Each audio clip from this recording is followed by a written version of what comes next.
बोध होस सजगता, चेतना हो ध्यान। ध्यान भनेको के हो? बोध होस सजगता, चेतना हो ध्यान। अब ज्ञान के हो? विषयलाई जान्ने वाला साक्षी हुनु ज्ञान। यसमा ध्यान र ज्ञानको परिभाषा स्पष्ट गर्न खोजिएको छ। पहिलो कुरा, बोध होस सजगता, चेतना, यो भनेको के हो? बोध भनेको के हो? बोधमा विषय हुँदैन, बोध गर्नेवाला रहन्छ। थाहा पाउनेवाला छ, थाहा पाइने विषय छैन। यो थाहा पाउनेवालामा स्थिर रहनु नै ध्यान हो। यो ध्यान हो, यो बोध हो। एउटा बोध हुन्छ, अर्को अबोध हुन्छ। अबोध थाहा पाउने क्षमता छैन अथवा थाहा पाएन। बोध जसमा त्यो थाहा पाउने क्षमता छ, थाहा पायो। बोध मात्रै शुद्ध थाहा पाउने क्षमता हो। ऋषिहरू भन्नुहुन्छ, एको विशुद्ध बोधो हम, म विशुद्ध बोध हुँ। विशुद्ध बोधको म अनुभूति कसरी गर्न सक्छु? यहाँ विशुद्ध शब्द प्रयोग गरियो।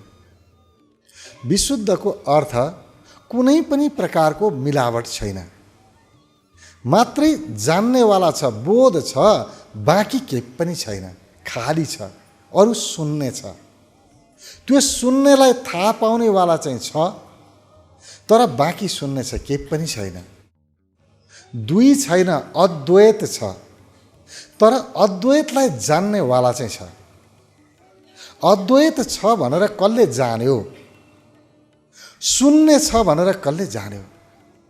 हो, त्यो जान्नेवाला चाहिँ बोध हो, जसले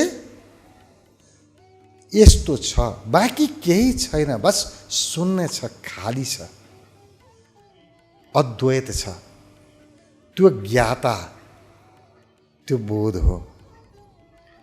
अब होस भनेको के हो? बुझ्यौँ भने यसको अभ्यास गर्न अत्यन्तै सजिलो हुन्छ। बोधलाई बुझौँ, बोधको अभ्यास गर्न सजिलो हुन्छ। बोधको अभ्यास गर्नको लागि विषयलाई छोडिदिने, म छु, आफू भएको अनुभव गर्ने, आफ्नालाई छोडिदिने। म छु र मेरा छन्, मेराहरूलाई हटाउँदै हटाउँदै हटाउँदै जाने। न कुनै कामना, न कुनै वासना। कामना भनेको शरीरका, मनका इच्छाहरू, वासना भनेको शरीरका इच्छाहरू। शरीरको पनि आवश्यकता छ, मनको पनि आवश्यकता छ, त्योभन्दा अलग, शरीर मनभन्दा अलग। जे पनि छ छ, के छतिर नजाने, म छु, आफ्नो हुनुमा स्थिर रहने, प्रयत्न गर्ने, खाली हुने, खाली हुने, आफूलाई खाली बनाउँदै बनाउँदै बनाउँदै जाने। हुन त हामी ध्यान भन्दाखेरि ध्यान गर्ने भन्छौँ। वास्तविकता के हो भने ध्यान गर्नु होइन, ध्यान नगर्नु चाहिँ हो। केही पनि नगर्ने, शरीरले मात्रै होइन, मनले केही नगर्ने।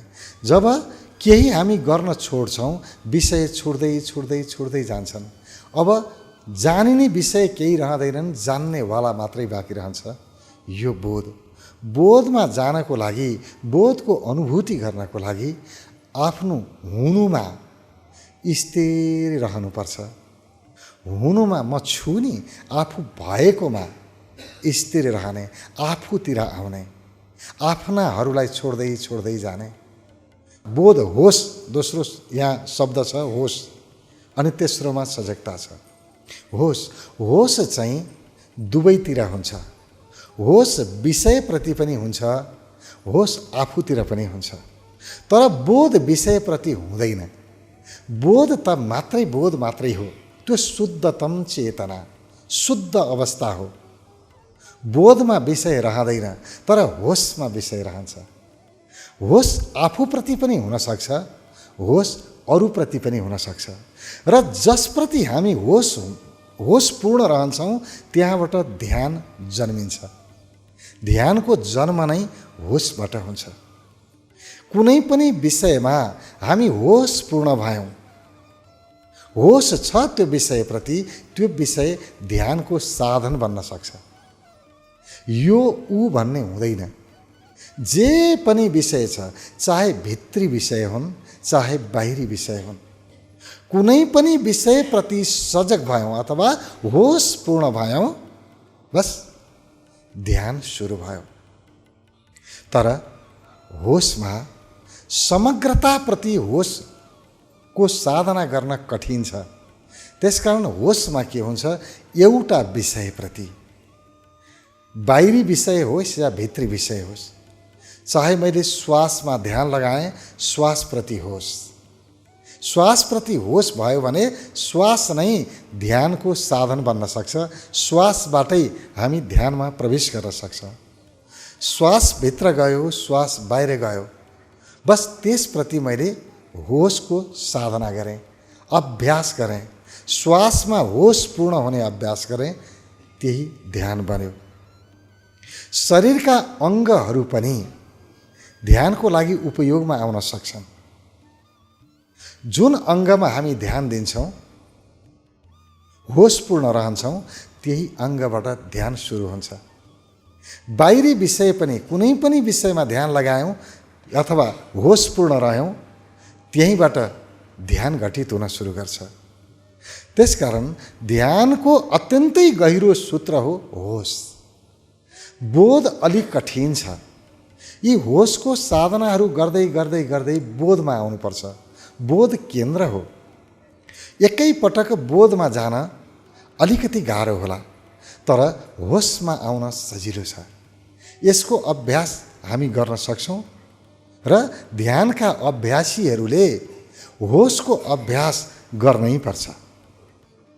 बाहिर जे पनि म काम गर्छु अथवा जे देख्छु, जे मेरो अनुभवमा आउँछ, मेरा पाँचैवटा ज्ञानेन्द्रियहरूबाट जे विषय अनुभवमा आउँछ, त्यो अनुभवमा आउने विषयप्रति म होसले भरिएँ भने कुनै पनि विषय ध्यानको बाटो बन्न सक्छ, ध्यानको विधि बन्न सक्छ, ध्यानको साधन बन्न सक्छ। त्यही विषयलाई मात्र हामी ध्यानमा जान सक्छौँ। होस। अर्को सजगता। बोध, होस, सजगता शब्द अर्को प्रयोग गरिरहेछ। अब यो सजगता भनेको चाहिँ के हो? होस र सजगतामा फरक के छ? होस एउटा विषयप्रति हुन्छ, सजगता पूर्णताप्रति हुन्छ। सजगताले ठुलो दायरा लिन्छ। होसमा चाहिँ हामी एउटा विषयप्रति होसपूर्ण रहन सक्छौँ, एउटा विषयलाई ध्यानको माध्यम बनाउन सक्छौँ। तर सजगतामा पुरै विषयहरू समेट्न सक्छौँ। अहिले जति पनि आवाजहरू यतिखेर आइरहेका छन्, मैले सुनिरहेको छु, सम्पूर्ण आवाजहरूप्रति म सजग छु। सजगताको अभ्यास, पूर्णताप्रति सजग हुने अभ्यास, होसमा एउटा विषयप्रति सजग हुने अभ्यास। यसको अर्थ होसबाट चाहिँ सबैप्रति होसपूर्ण हुन सकिन्न भन्ने चाहिँ होइन, तर होसको अभ्यास गर्ने, होसलाई ध्यानको लागि, ध्यान साधनाको लागि प्रयोग गर्ने व्यक्तिहरूले होसलाई समग्रताको लागि प्रयोग गरेनन्। होसलाई एउटा विषयको लागि मात्रै प्रयोग गरे। एउटा विषयमा आफ्नो होसलाई बनाइरहनु, यो चाहिँ ध्यानको सूत्र बन्यो। अब सजगतामा चाहिँ पूर्णतामा जे पनि छ, समग्रतालाई मैले सुनिरहेको छु। एउटा विषय मात्रै मैले सुनिनँ, एउटा आवाज मात्रै सुनिनँ। यतिखेर जति पनि आवाजहरू आइरहेका छन्, सम्पूर्ण आवाजलाई बराबर मात्रामा, कसैलाई पनि नजिक या टाढा नबनाएर, कसैलाई आफ्नो या पराई नबनाएर, यो राम्रो यो नराम्रो भनेर नछुट्याएर, सबैलाई बराबर रूपमा सबैप्रति सजग रहनु, हर एक आवाजप्रति सजग रहनु, यो ध्यानको अर्को गहिरो सूत्र हो। हामी जे प्रति सजग हुन्छौँ त्यहीँबाट ध्यानको उदय हुन्छ, त्यहीँबाट ध्यानको अभ्यास सुरु हुन्छ। जसरी हामी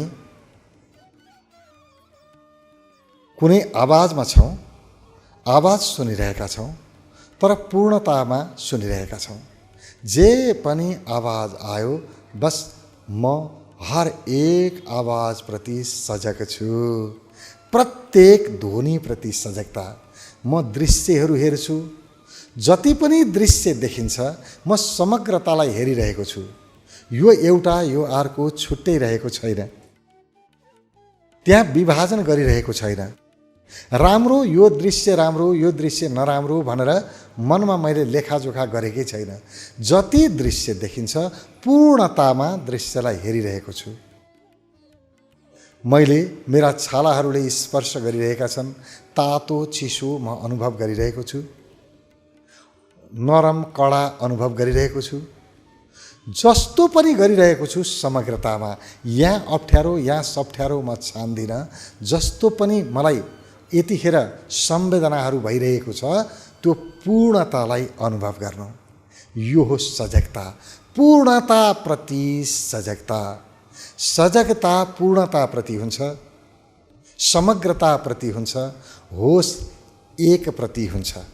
यसको अर्थ सजगता एक प्रति हुन सक्दैन भन्ने होइन, होस समग्रताप्रति हुन सक्दैन भन्ने होइन। तर सजिलो ध्यानमा प्रयोग गर्दाखेरि चाहिँ सजिलो हुन्छ। जब हामी पूर्णताको अभ्यास गर्छौँ त्यो बेलामा सजगताको प्रयोग गर्ने, र जुन बेलामा एकाग्रताको प्रयोग गर्छौँ, एकचित्त हुने प्रयोग गर्छौँ, त्यो बेलामा होसलाई प्रयोग गर्ने। यसो गऱ्यौँ भने हामीलाई ध्यानको गहिरो तहमा जान अत्यन्तै सरल हुन्छ, सजिलो हुन्छ। यसको अभ्यास गर्नुपर्छ, पूर्णतामा जाने अभ्यास पनि गर्ने, एकतामा जाने अथवा एकाग्रतामा जाने अभ्यास पनि गर्ने। दुईटै अभ्यास गर्न सक्छौँ हामी। होसको अभ्यास गर्न सक्छौँ अनि हामी समग्रताको अथवा सजगताको अभ्यास पनि हामी गर्न सक्छौँ। बोध होस सजगता चेतना हो ध्यान। ध्यान भनेको के हो? मात्रै चेतना हो, चैतन्यता हो, जागरुकता हो। चेतना नै ध्यान हो। चेतना भनेको थाहा पाउने क्षमता, त्यो नै ध्यान हो। अब विषयलाई जान्नेवाला साक्षी हुनु ज्ञान। जब हामी जे पनि यतिखेर अनुभवमा आइरहेको छ सबै कुरा थाहा पाउँछौँ, तर साक्षी भएर आफू त्यसमा सम्मिलित हुन्न, म साक्षी हुन्छु। साक्षी भएर मैले थाहा पाएँ सबै कुरा। हामी त एउटा कुरामा लिप्त भइहाल्छौँ, त्यस्तो नहुने। तटस्थ भएर सम्पूर्ण विषयलाई एकैपटक जान्नु, यो चाहिँ ज्ञान हो। त्यहाँबाट वास्तविक ज्ञान सुरु हुन्छ।